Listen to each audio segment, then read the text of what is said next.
Hi, I'm Peter Costa, U.S. Medical Affairs Lead for Bavarian Nordic.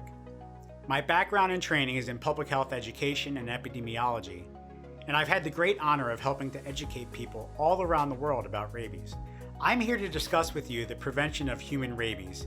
Specifically, I'll be discussing how we evaluate risk of exposure, what constitutes appropriate post-exposure prophylaxis, and what the difference is between passive versus active immunization as it relates to rabies immune globulin and rabies vaccine when treating a person that's been exposed to a potentially rabid animal.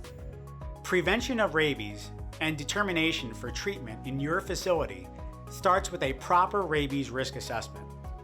We need to determine if an exposure to rabies potentially occurred. A major element of this determination is knowing what type of animal was involved and if the patient could have been exposed to infectious material through a bite, scratch, or mucous membrane exposure. Although not all bites will be rabies exposures, it's important to remember that rabies must be ruled out in every occasion in which an animal bite occurs. We also want to make sure to conduct a proper rabies exposure risk assessment to help avoid unnecessary use of rabies biologics and vaccines.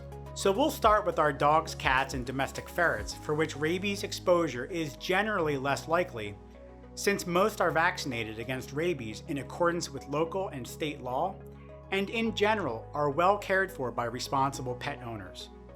According to the Advisory Committee on Immunization Practices, or ACIP, an otherwise healthy dog, cat, or ferret that potentially exposes someone to rabies can be home quarantined, confined, and observed for 10 days.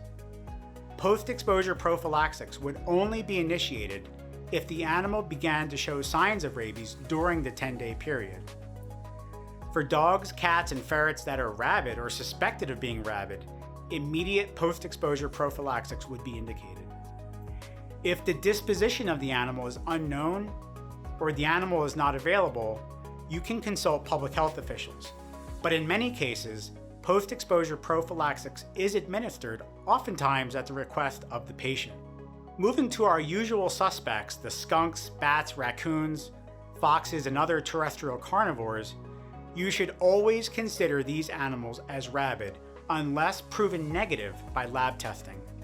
These are high-risk exposures in which post-exposure prophylaxis should begin immediately and only be discontinued if laboratory testing for that animal comes back negative.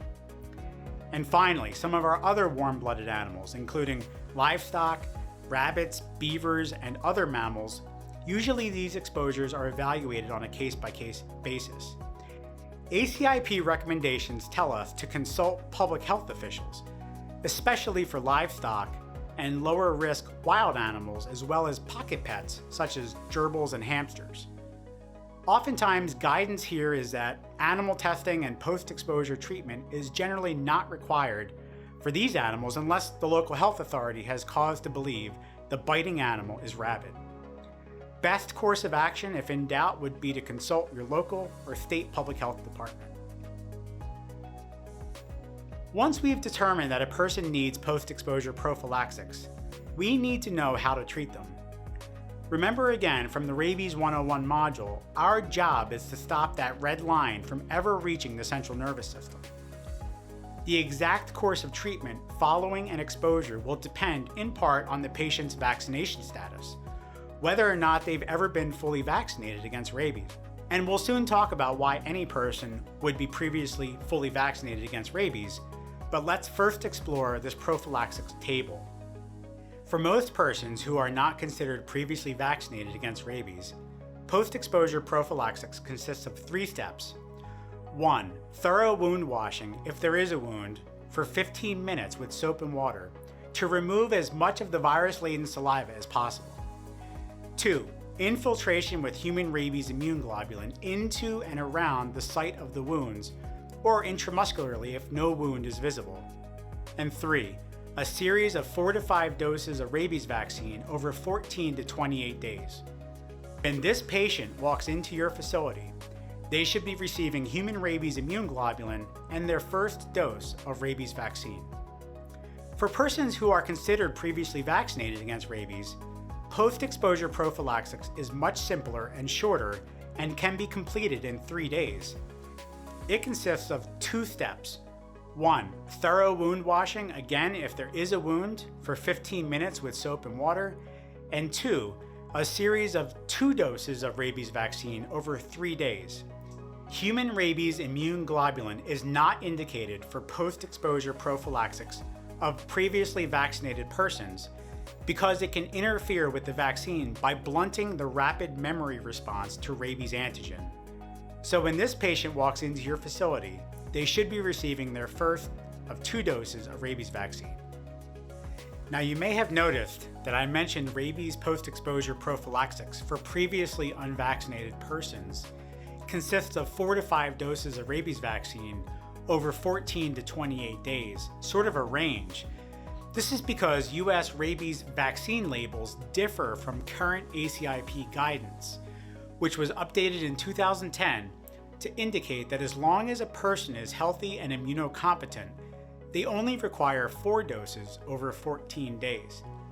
However, U.S. vaccine labels and ACIP guidance for persons that are immunosuppressed maintains that individuals require 5 doses over a period of 28 days. Practitioners have largely adhered to the ACIP guidance of 4 doses over 14 days during the past decade, but it's important to note that variation and caveat and need for a 5th dose in immunocompromised patients. On the bottom, you can see the schedule for previously vaccinated persons, the 2 doses over 3 days, which is aligned between U.S. vaccine labels and ACIP guidance.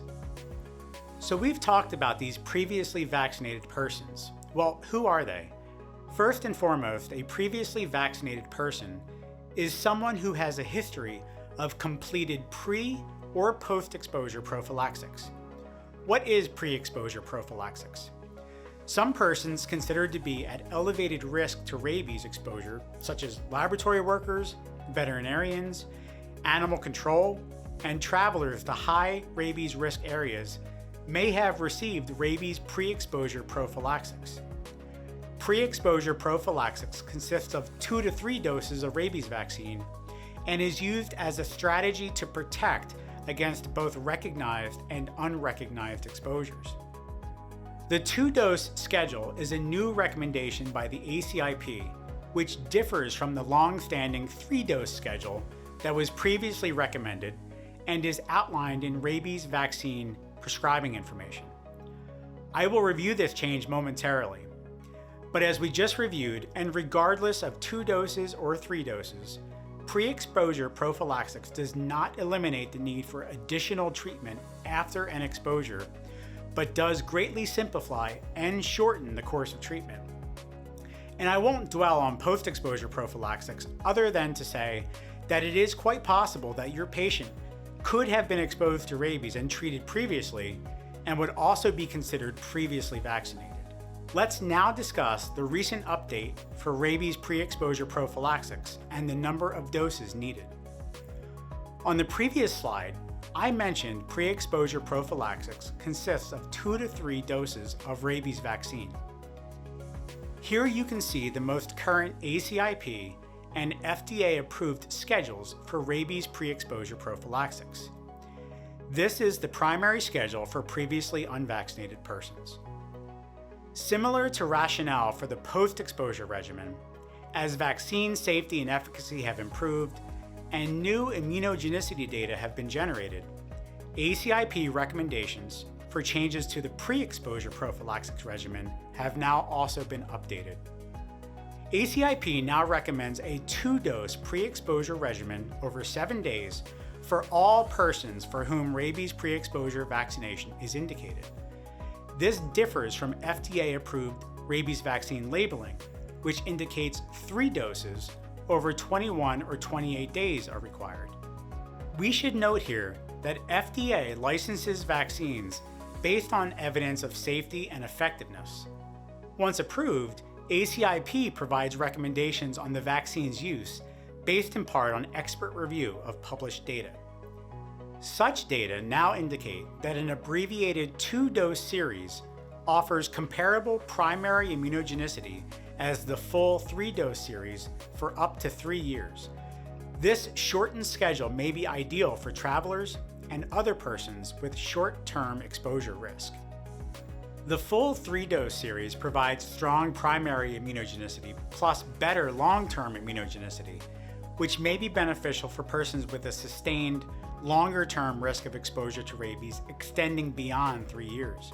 Importantly, persons at sustained risk of exposure to rabies who only received a 2-dose series may require a 3rd dose of vaccine within 3 years to maintain an acceptable level of protection against rabies. And finally, special populations such as persons with altered immunity or immunocompromising conditions may have a suboptimal response to the 2-dose series and may require additional doses in order to mount the adequate level of protection necessary to prevent rabies infection. In such cases, local or state public health authorities should be consulted for case-specific guidance. Let's now dive a bit deeper into passive versus active immunization, and we'll focus on passive immunization first with human rabies immune globulin, or HRIG. Passive immunization is giving a person rabies antibodies rather than them producing these through their own immune system, which can take 7 to 10 days after rabies vaccination. Human rabies immune globulin is derived from human plasma, immediately neutralizes virus at the wound site, and is administered only once, preferably at the beginning of post-exposure prophylaxis treatment, or within 7 days after the first dose of rabies vaccine. Dosing is body weight dependent, so the more you weigh, the more HRIG you'll require. And it's infiltrated into and around any detectable wounds, like you see here in the photo, or administered intramuscularly when the bite site is unknown or undetectable. Active immunization triggers the immune system to produce its own rabies antibodies. This is achieved with rabies vaccine. Rabies vaccines are made from inactivated rabies virus that is grown in either human diploid cells or purified chick embryo cells. Dosing for rabies vaccine is not body weight dependent, and the single intramuscular injection dose for all patients is 1 ml. For adults and children, rabies vaccine is administered in the deltoid area, and for smaller children or infants can be administered into the anterolateral aspect of the thigh. The gluteal area should never be used, since administration in this area may result in lower neutralizing antibody titers. So, to bring all this together, this slide will show you how prompt and proper post-exposure prophylaxis can prevent rabies. Post-exposure prophylaxis must be timely while the virus is still in the periphery. Hence, rabies immune globulin and wound washing serve to inactivate the virus prior to active immunity from multiple doses of vaccine over 14 to 28 days. Otherwise, once the virus gains access to the central nervous system, death is all but inevitable.